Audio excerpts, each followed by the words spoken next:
10 years ago, if you'd said Chinese car companies would outbuild, outprice, and out-export the entire Western auto industry within a decade, most analysts would have laughed. Chinese cars had a reputation, cheap, derivative, not something you'd practically trust. Then it happened anyway.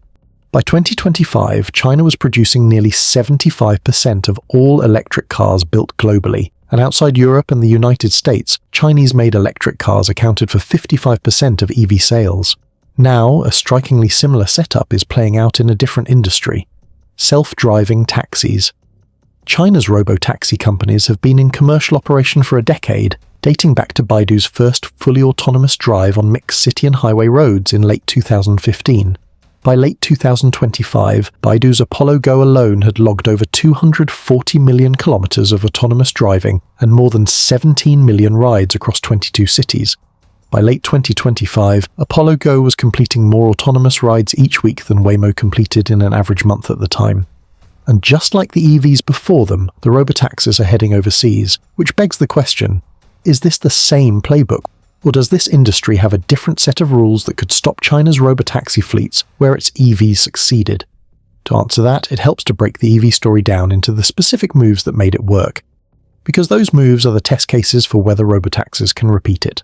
First, Beijing spent over a decade subsidizing EV purchases, mandating production quotas, and building out charging infrastructure long before Chinese EVs were competitive on quality. This enabled Chinese manufacturers to build, sell, and iterate on millions of vehicles at a pace no Western manufacturer could match. Second, China accounted for over 80% of global battery cell production in 2025, and an even higher share of the raw materials that go into those cells. Owning the battery supply chain meant Chinese automakers weren't just assembling cars cheaply, they controlled the single most expensive component in the entire vehicle. Third, in late 2025, BYD, China's largest EV maker, saw declining domestic sales for 3 straight months and responded by cutting prices across its lineup, in some cases by more than 30%. Analysts started calling it involution, destructive competition that erodes margins without creating new demand. More than 400 Chinese EV brands have collapsed since 2018 under that pressure.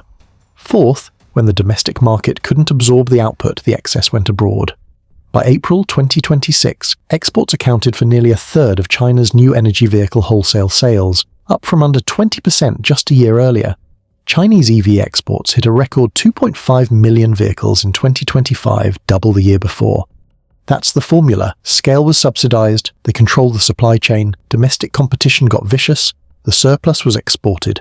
Now, does robotaxi follow the same shape?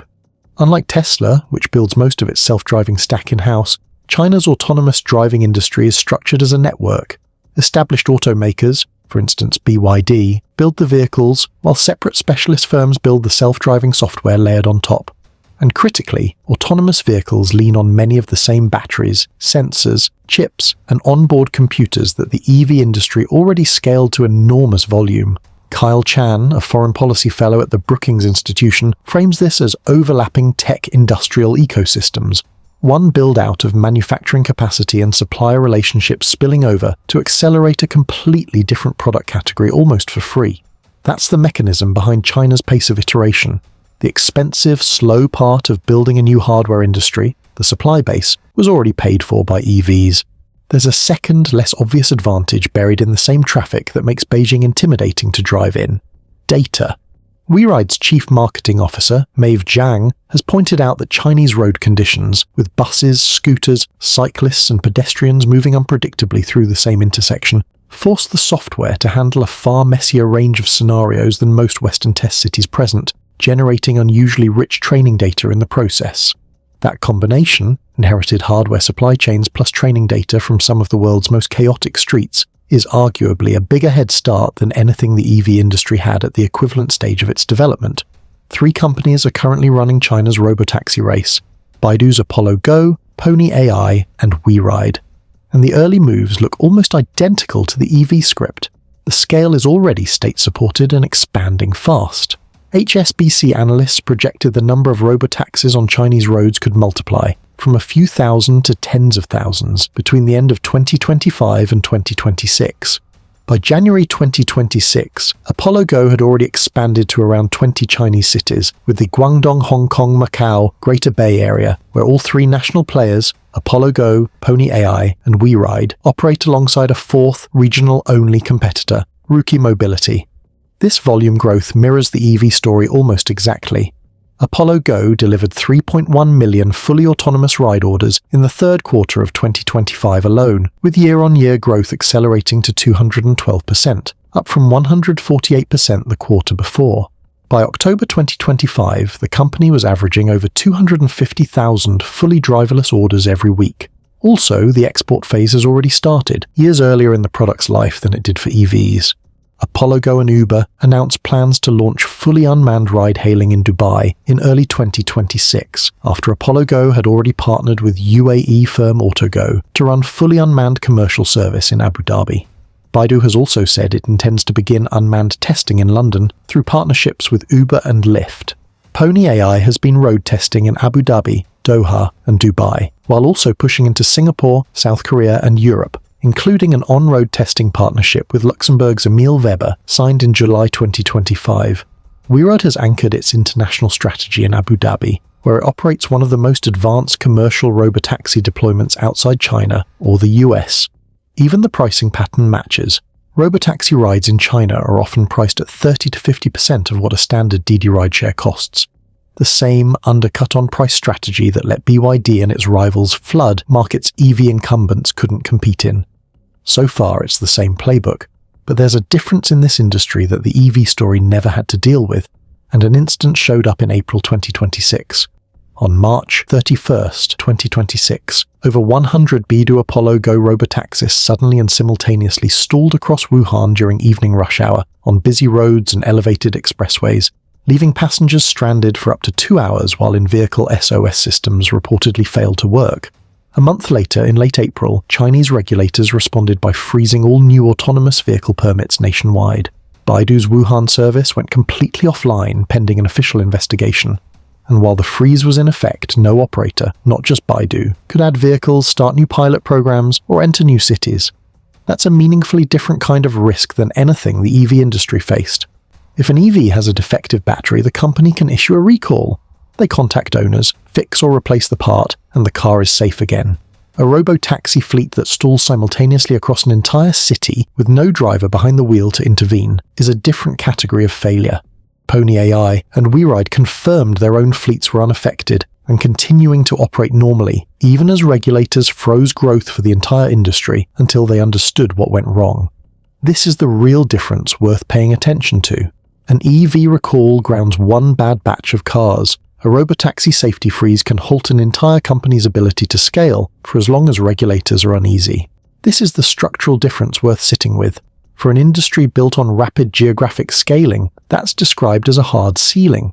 Although in the American market, the freeze isn't the only place where the robotaxi story is already diverging from the EV one. The United States had applied a 100% tariff on Chinese EVs and banned certain Chinese-made software in connected vehicles. Chinese EV makers adapted by going around that wall, capturing 55% of EV sales outside Europe and the United States, and using Mexico as a backdoor into North America, with Mexican imports of Chinese EVs surging over 2,300% year-over-year in a single month as manufacturers exploited looser trade barriers there. Robotaxis face that same wall, but with an added layer. A regular Chinese EV sold in America is a national security concern about software and batteries. A Chinese-operated autonomous vehicle fleet is a national security concern about software, batteries, and a constant stream of real-time mapping, camera and sensor data from American streets. Analysts at the Atlantic Council have raised a specific worry. Chinese-made connected cars could have hidden security weaknesses, ones that Chinese state security services could use as leverage in a crisis. A robotaxi isn't just a vehicle, it's a car packed with cameras and sensors, constantly collecting data as it drives around. Here's what that means in practice. The countries already wary of Chinese EVs for economic reasons are likely to be even more wary of Chinese robotaxis, this time for data and security reasons. The places absorbing most of China's EV exports, the Gulf states, Southeast Asia and parts of Europe, are turning out to be the same places absorbing the robotaxi push too. Running the EV formula against robotaxi, the 4 parts are already checked off. State-backed scale before profitability is happening, arguably faster this time since Beijing already knows the playbook works. Vertical control of the supply chain is largely inherited, the same battery, sensor and compute suppliers that scaled for EVs, and the brutal domestic price war is already visible, with Robotaxis undercutting traditional taxi fares by 30 to 50% as Apollo Go, Pony AI, WeRide, and Rookie Mobility fight over the same city permits. Exports as the release valve are underway too, years ahead of the EV timeline, and aimed at the same friendly markets. But there's a fifth variable the Robotaxi has not yet resolved. A defective EV battery triggers a recall. One bad Robotaxi incident can freeze an entire industry's growth overnight, which is what regulators' response to the Wuhan incident demonstrated. How that resolves will say more about whether Robotaxi can scale as fast as EVs did. China has already proven it can outbuild, outprice, and out-export a legacy industry once. Robotaxi has the same subsidies, the same manufacturing base, and the same export playbook behind it. What it doesn't have yet is a decade of evidence that the state will tolerate the industry's inevitable mistakes at the pace scale requires.